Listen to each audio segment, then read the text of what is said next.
ब्राह्मणों को अपने अधिकारों के लिए लड़ना ही होगा, क्योंकि बिना लड़े आजकल कुछ नहीं मिल रहा है। अगर हमारे स्वाभिमान पर आक्रमण हो रहा है, हमारे स्वाभिमान की रक्षा अगर हम नहीं करेंगे तो कौन करेगा।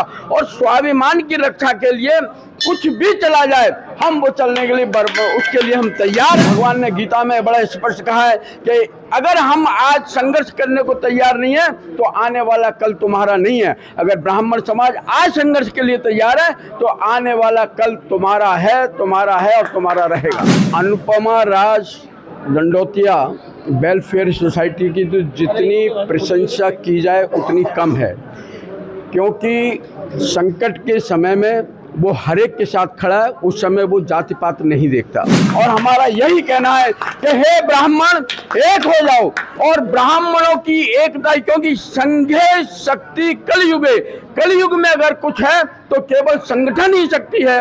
और उस संगठन की शक्ति को ब्राह्मण समाज पहचान चुका है और ब्राह्मण उस तरफ आगे बढ़ रहा है। कांतकुप समाज के ये होली मिलन समारोह में सबसे पहली बार, क्योंकि जब से ये आरक्षण है SC ST और UGC आई है, पहला एक समाज है जिसने शंखनाद किया है कि सरफरोशी की तमन्ना अब हमारे दिल में है, देखना है जोर कितना बाजुए कातिल में। तो महेश मुदगल जी से पूछते हैं, मुदगल जी आप हमेशा असली परशुराम की भूमिका में आते हैं और आपने जो परशुराम चल समारोह इस बार का निकला था उसमें साबित भी कर दिया था, जो नीले पीले हरे कबूतर थे उनको सबक भी सिखाया था। इस बार ब्राह्मणों को लेकर कुछ आपत्तिजनक टिप्पणी की जा रही है, जैसे संतोष वर्मा ने की, अब एक कुशवा समाज के कर रहे हैं, तो इन पर क्या कहना चाहेंगे। और जो भी यहाँ पर इकट्ठित हैं सब एकजुट हैं और सबका कहना है कि सरफरोशी की तमन्ना हमारे दिल में, जैसे एक दिन के लिए परशुराम बन जाते हैं। इन लोगों को क्या कहना चाहेंगे, कैसे लड़ना चाहेंगे। इन लोगों के लिए तो मैं एक बात कहूँगा, जो आपके और अपने समाज के लिए, ब्राह्मण समाज के लिए अनर्गल प्रलाप जो लोग कर रहे हैं, जो उस भाषा का प्रयोग कर रहे हैं जो हमारे समाज में स्वीकार नहीं है, तो उनके लिए केवल और केवल एक बात है कि आपातकाले विपरीत बुद्धि। ये उनका आपातकाल है और उनकी बुद्धि इसलिए विपरीत हो गई है। ब्राह्मण पूरे पृथ्वी का भूदेव कहलाता है और ये भूदेव जिस समय अपने संसार की संकल्प लेके ये उसके भले की कामना करता है, तो आप ये तय मानिए हमारे ऋषि मुनियों में वो शक्ति थी, उनमें वो संगठन की शक्ति थी कि जब वो जल अपने हाथ में ले लेते संकल्प करके और अगर वो डाल देते तो नाश हो जाता था। चूंकि आज कलयुग है और आज कलयुग की केवल एक शक्ति है कि ब्राह्मण मात्र एक हो, सारे ब्राह्मण एक हैं, छोटा बड़ा ऊंचा नीचा कोई भेद नहीं है। और ब्राह्मणों को अपने अधिकारों के लिए लड़ना ही होगा, क्योंकि बिना लड़े आजकल कुछ नहीं मिलता। और ये बात तय मानिए, संघर्षों का जीवन है, विचलित कभी न होना, कुछ पाने के लिए सदा ही पड़ता है कुछ खोना। अपने को अगर कुछ पाना है, अगर हमारे स्वाभिमान पर आक्रमण हो रहा है, हमारे स्वाभिमान की रक्षा अगर हम नहीं करेंगे तो कौन करेगा। और स्वाभिमान की रक्षा के लिए कुछ भी चला जाए, हम वो चलने के लिए उसके लिए हम तैयार हैं। और हमारा यही कहना है कि हे ब्राह्मण, एक हो जाओ और ब्राह्मणों की एकता, क्योंकि संघे शक्ति कलयुग में अगर कुछ है तो केवल संगठन ही शक्ति है।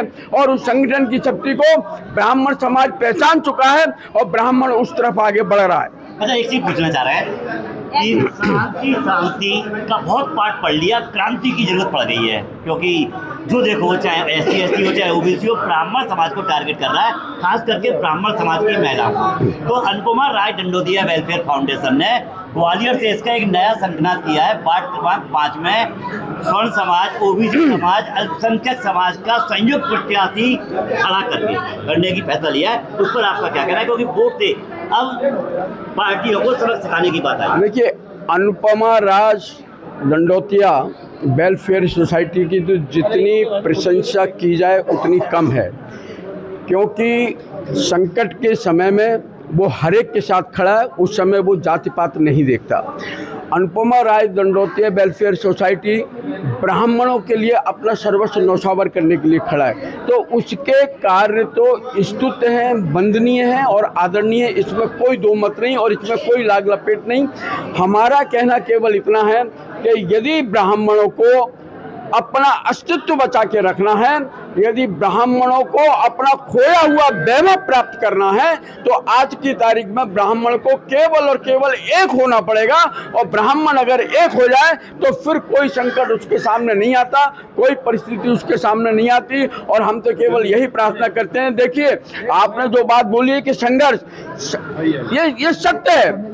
शांति भी तब स्थापित होती है जब संघर्ष करना पड़ता है, और संघर्ष के बाद का ही जो आवरण है, जो कदम है, वह शांति है। लेकिन शांति के लिए संघर्ष अगर आवश्यक हो जाए, भगवान ने गीता में बड़ा स्पष्ट कहा है कि अगर हम आज संघर्ष करने को तैयार नहीं है तो आने वाला कल तुम्हारा नहीं है। अगर ब्राह्मण समाज आज संघर्ष के लिए तैयार है तो आने वाला कल तुम्हारा है और तुम्हारा रहेगा। अच्छा, महेश मुद्गल जी, ब्राह्मण समाज की शान और आन और बान कहलाते हैं, क्योंकि परशुराम चल समाज से लेकर अन्य धार्मिक, सांस्कृतिक, राजनीतिक कार्यक्रम जो भी होते हैं उसमें सर्वोपरि महेश मुद्गल जी दिखते हैं। तो महेश मुद्गल जी, आपसे अनुपमा राय दंडोतिया वेलफेयर फाउंडेशन एक बात पूछना चाहता है कि धरना प्रदर्शन आंदोलन से बहुत क्रांति हो चुकी है, बोर्ड से आपके साथ में क्रांति करने के लिए कितने लोग तैयार हैं? स्वर्ण समाज के लिए, ओबीसी समाज के लिए, अल्पसंख्यक समाज के लिए। परमपिता परमात्मा अखिल ब्रह्मांड नायक ईश्वर की कृपा है। मैं जो भी कुछ हूँ उस परमात्मा की कृपा और अपने समाज के वरिष्ठ और बुजुर्ग लोगों का और माँ बाप का आशीर्वाद, मैं जो भी कुछ हूँ उससे हूँ। परमात्मा जो बुद्धि देता है, आपने जो बात कही कि धरना आंदोलन, ये सब आंदोलन के चरण हैं, और इन चरणों को अगर आप पूरा ना करेंगे, एक बड़ी सामान्य सी बात है कि अगर हमको छत पर चढ़ना है तो सीढ़ियाँ चढ़ना पड़ेंगी। अगर आप सोचते नीचे के छलांग लगा के अपन ऊपर पहुंच जाए, वो संभव नहीं है। लेकिन आपकी ये बात सही है कि ये सब बहुत हो चुका, तो जो भी चरण चल रहा है अपन उस चरण में सहभागी बने, और आप तय मानिए कि मंजिल अपनी है, कोई अपने को रोक नहीं सकता। दुनिया की कोई ताकत ब्राह्मण शक्ति के आगे नहीं टिक सकती। क्यों? क्योंकि ब्राह्मण केवल और केवल सत्य पे खड़ा होता है, केवल सत्य की बात करता है, सत्य के अलावा ब्राह्मण कोई दूसरी बात नहीं करता।